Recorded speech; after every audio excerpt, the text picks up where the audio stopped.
Hola, bienvenidos a una nueva lección de nuestro curso de Inducción al Cristianismo Bíblico.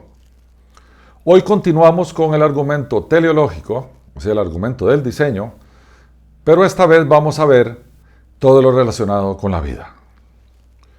Lo que vamos a postular es que la vida es sumamente compleja y no puede provenir del azar.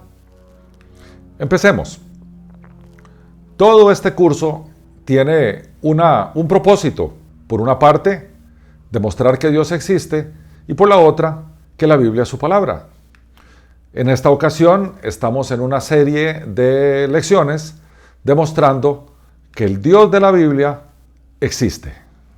Y ya hemos visto el argumento cosmológico, el del ser necesario y la primera parte del teleológico. Hoy vamos a ver la segunda parte que tiene que ver con la vida. Y el argumento lo que postula es lo siguiente. De nuevo, todo diseño requiere de un diseñador. La vida tiene un diseño sumamente complejo. Por lo tanto, la vida ha sido diseñada por un diseñador. Y la pregunta que hay que responder es, ¿la vida es producto de un diseño inteligente o de causas naturales al azar? Y de nuevo vamos a ver las dos causas posibles, la inteligente, que es lo que estamos postulando, el diseño, o la casualidad. No causalidad, la casualidad. O sea, procesos no guiados, procesos sin diseño, procesos accidentales que se van juntando de forma aleatoria. Entonces vamos a entender un poquito más esto. Si nos encontráramos en una playa una estrella de mar, nosotros diríamos, bueno, las mareas las llevaron ahí, tal vez todas las fuerzas, la combinación de las fuerzas físicas de movimientos y fricciones, las llevaron ahí, por lo tanto, está la estrella de mar por una causa natural ahí en la playa. Ahora bien, si lo que nos encontráramos en la playa no es una estrella de mar, sino que fuera un castillo de arena, claramente todos nosotros diríamos eso no es casualidad, o eso no fueron las fuerzas naturales. Algo inteligente lo diseñó y lo formó. Pero eso no es todo. Si además el castillo abajo tiene un mensaje que dice bienvenido, pues es imposible que causas naturales de forma azarosa o casual hayan formado el castillo y nos hayan dado esa cordial bienvenida. Alguien lo tuvo que diseñar y construir. Entonces, la ciencia, y sobre todo algunos científicos, porque no todos, hay muchos científicos que están muy a favor del diseño inteligente. La principal hipótesis, digámoslo así, sobre las causas casualidades o azarosas, o como también les dicen naturales, tiene que ver con la hipótesis de la evolución formulada por Charles Darwin.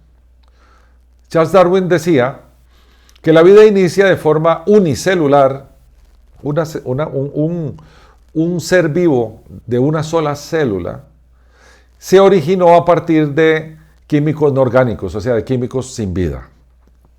Por lo tanto, lo que Charles Darwin decía, y a eso se le llama generación espontánea, es que la vida vino de la no vida. Bueno, en aquel tiempo Charles Darwin no tenía tanta información como la que tenemos hoy. Hoy, no sé si todavía quedan algunos científicos que están dispuestos a defender la generación espontánea.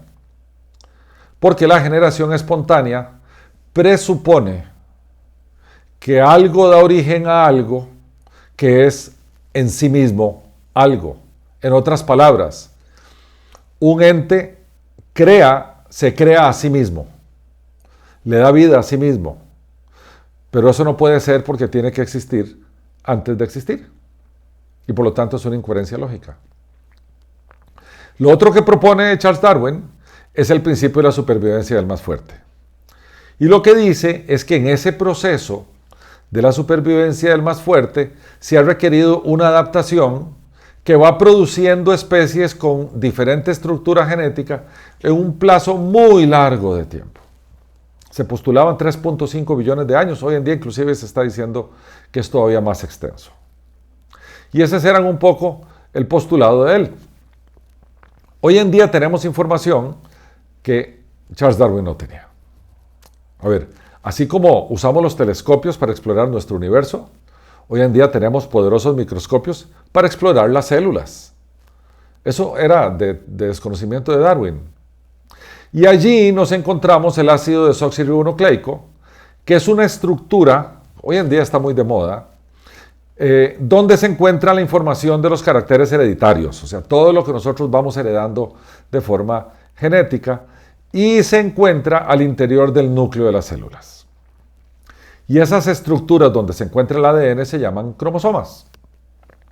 Esto es como regresando al colegio.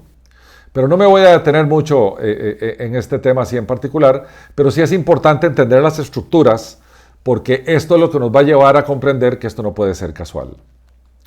Los genes, los famosos genes, son segmentos o partes o secciones del ácido desoxirribonucleico o del ADN, donde está escrita la información de cada uno de nosotros. Y por tanto, el ADN actúa diciéndole a la célula cómo tiene que fabricar las proteínas que ellas necesitan para funcionar. A ver, de esto no vamos a hacer ningún test, de ningún examen, pero es más o menos un principio general de la genética. Y resulta que en ese ADN hay bases nitrogenadas que le hemos llamado, y en la ciencia se le llama, el alfabeto genético. Esas bases nitrogenadas son adenina, timina, citosina y guanina. O en las letras, en las primeras letras de cada una, A, T, C, G, que es el mismo del alfabeto en español.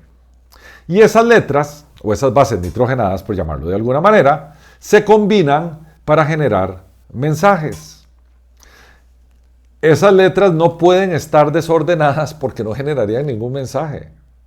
Ahora lo vamos a ver aplicado a la realidad. Entonces, como en nuestro idioma, una combinación correcta de letras en un orden específico produce un mensaje. Por el contrario, una combinación incorrecta de letras en un orden no específico no produce nada y no dice nada. Entonces, como ejemplo, pongamos esto. Esta es una combinación incorrecta de letras y por lo tanto no produce ningún mensaje. Pero si las pusiéramos en el orden correcto, diría unánimes para servir. Eso es entonces como una suerte de principio, porque con el ADN, la serie de combinaciones desordenadas que no dicen nada, darían al traste con nuestra existencia. Ellas producen un mensaje genético que determina características nuestras. Esas características se le pasa a la célula, esa se replica, se traduce y se reproduce de nuevo, haciéndonos quienes somos. Vamos a poner un ejemplo de esto. Ese precioso niño que vemos. El color de los ojos de ese niño es un mensaje del ADN. Formado por secuencias de adenina, timina, citosina y guanina. O la famosa ATCG. En un orden determinado que se constituye en un mensaje que determina el color de los ojos del niño. Y así con todas nuestras características. Son millones de millones de millones de millones de millones de mensajes. Ahora bien, si le damos un valor matemático a cada una de la letra de nuestro alfabeto, y ahora sí, le damos un valor matemático ya a cada letra del ADN, de las 4, entonces podríamos comparar, solo para efectos de entender las dimensiones de lo que estamos hablando, el contenido de frases, párrafos, libros y hasta enciclopedias, usando el alfabeto español y el alfabeto genético. Esa suerte de combinaciones. Entonces ahora vamos a Darwin. Otra vez regresemos a Darwin. Charles Darwin decía que había un organismo unicelular desde donde salió toda esta cosa.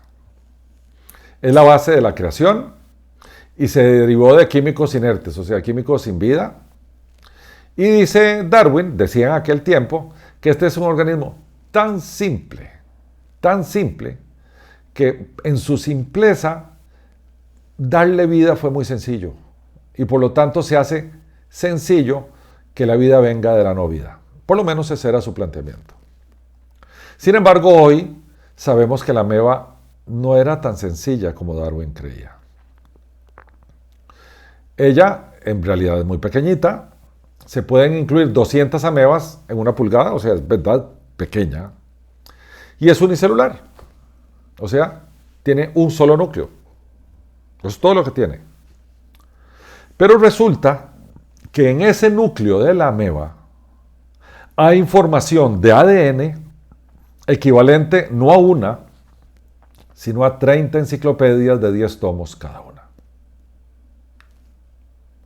Vean ustedes, la totalidad de la información de ADN contenida en toda la ameba, ya no solamente en su núcleo, equivale a 1000 enciclopedias de 10 tomos cada una. Ya no es tan sencilla. Resulta que lo que Darwin creía, la ciencia lo desmiente. Ya no es tan simple después de todo. Y estamos hablando de un ser unicelular.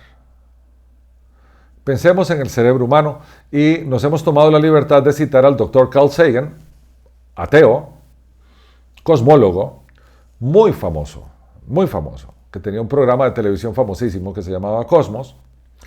Y él lo que decía en relación al cerebro es algo bien interesante, lo vamos a leer textualmente. Él decía, el contenido de información en el cerebro humano expresado en bits es probablemente comparable al número total de conexiones de neuronas, por lo menos 100 trillones de bits. Si esa cantidad fuera escrita, llenarían 20 millones de volúmenes de libros con un promedio de las bibliotecas más grandes del mundo. La equivalencia de 20 millones de libros existe dentro de la cabeza de cada uno de nosotros. Por lo tanto, el cerebro es un lugar inmenso en un pequeño espacio. La neuroquímica del cerebro es asombrosamente activa. Es el circuito de maquinaria más maravilloso comparado a cualquier otro inventado por humanos. Entonces, tomando como base esto, entendamos qué significa 20 millones de libros. Y pensemos en un estadio donde hay 20,000 asientos y pongamos en cada asiento una pila de 1000 libros para arriba. O sea, cada uno de nosotros, cada ser humano, contiene 20 millones de libros en información ordenadamente almacenada y lista para ser usada en fracciones de segundo. Cada vez que se demanda algo de información de esos 20 millones de libros, sale en un instante a nuestra conciencia. Entonces ahora sí, ¿de dónde vino esto? ¿Quién diseñó esto? ¿Esto es casualidad? ¿Es producto del azar? ¿O esto es producto de un diseño inteligente? Y allá por el año 1802, William Paley propuso un argumento que se hizo sumamente famoso. Él lo que decía es que una persona que casualmente se encuentra un reloj en el desierto no podría simplemente concluir que el reloj siempre existió, sino que el diseño obvio del reloj, no solo en su constitución interna, sino también en el hecho de que claramente existe por un propósito, o sea, dar la hora, implicaría necesariamente la existencia de su diseñador. Paley pasó a sustituir el universo por el reloj. El universo es sumamente complejo, por lo tanto requiere un diseñador, eso lo vimos en la lección anterior, porque dice que un mecanismo tan obviamente diseñado como el universo necesita la existencia de un diseñador. Nosotros ahora podemos sustituir el universo claramente por el ser humano. Y podríamos afirmar que un reloj es mucho menos complejo que un ser humano. Entonces, si un reloj requirió de un diseñador para ser constituido y cumplir su propósito, ¿cuánto más los seres humanos? Por tanto, ahora sí, vamos repasando un poquitito lo que hemos visto. Un castillo de arena con un mensaje bienvenido, ¿requirió de una causa inteligente? O sea, de un diseñador, ¿o fue casualidad que se armó y se dibujó esa palabra bienvenido? Claramente requirió de un diseñador. Asimismo, una simple ameba que contiene el equivalente en mensajes a 1000 enciclopedias, ¿fue casualidad?